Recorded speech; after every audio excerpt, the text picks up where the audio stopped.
The war of words between the Trump administration and China over trade escalated on Friday as Beijing threatened to fight back at any cost against new U.S. proposals for an additional $100 billion (£71 billion) in tariffs.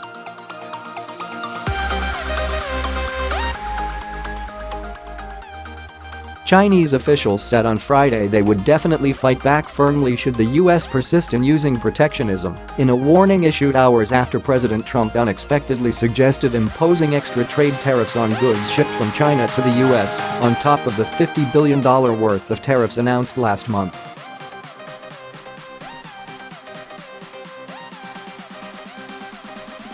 Wall Street slumped again on Friday following a week of rising tensions between the two countries that has rattled financial markets and raised the prospect of disruption to world trade.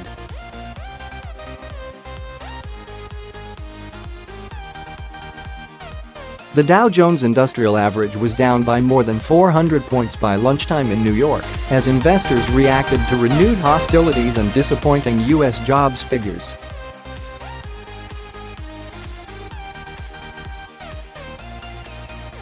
Trump also hit out at the World Trade Organization on Friday as he responded to China opening a challenge against the tariff plans at the WTO.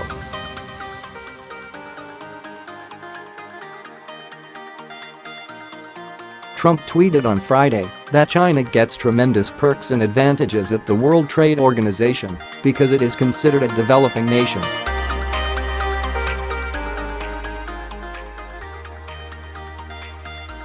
Does anybody think this is fair? We were badly represented. The WTO is unfair to US, he said.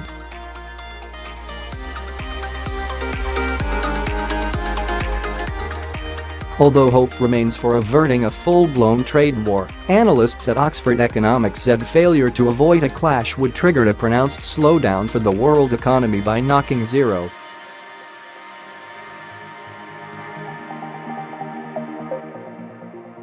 %5 off worldwide growth. The British consultancy said under that scenario GDP would increase by about 2.5% next year instead of the previously forecast rate of 3%.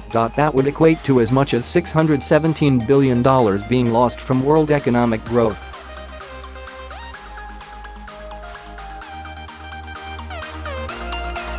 For the world's two largest economies, the price tag would be around 1% of GDP growth, said Oxford Economics, worth about $154 billion to the US and $132 billion to China.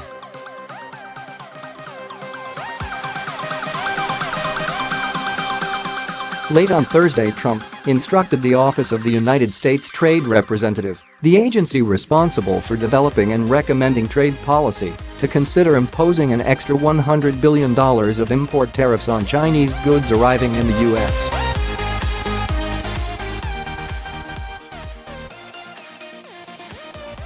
They would come on top of $50 billion that have already been announced. Should they come to pass, the cumulative effect would be to impose heavy taxes on almost a third of total U.S. imports from the Asian country.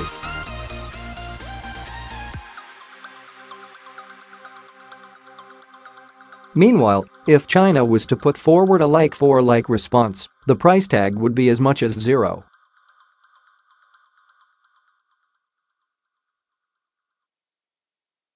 %3 in lost economic growth for both countries as a consequence. Such an escalation in the tit-for-tat dispute would significantly raise the stakes from a more manageable zero.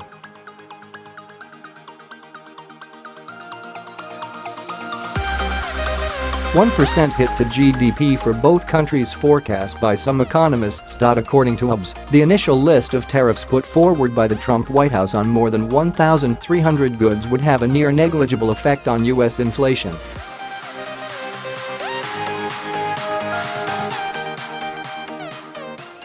Although certain sectors would be affected, the aggregate impact for the country as a whole would be small.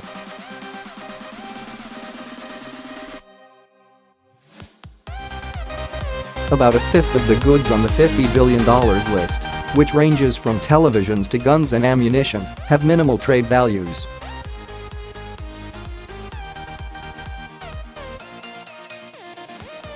Meanwhile, more important goods such as mobile phones and toys were omitted from the list.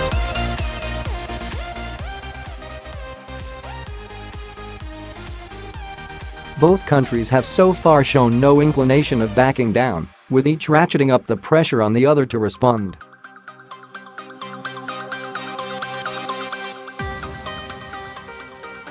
After the U.S. unveiled details of its initial $50 billion of tariffs, China responded by saying it would impose levies worth the same amount, albeit covering fewer goods of higher value, such as soybeans and aircraft.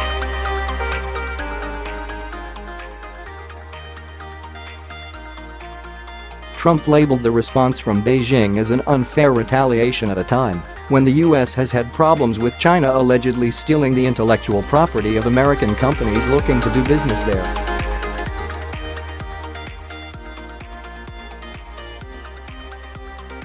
But if China did try to match the president's latest threats for as much as $150 billion in tariffs on Chinese goods, it would need to cover more than the total value of U.S. exports to the country.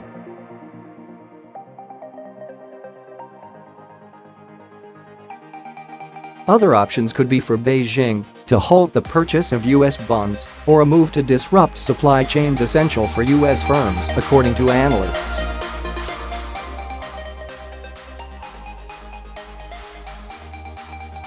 Mark Cliff of Bank said, "The signal is clear. China will not be pushed into concessions and is willing to accept some economic pain in what Beijing may ultimately see as a political dispute."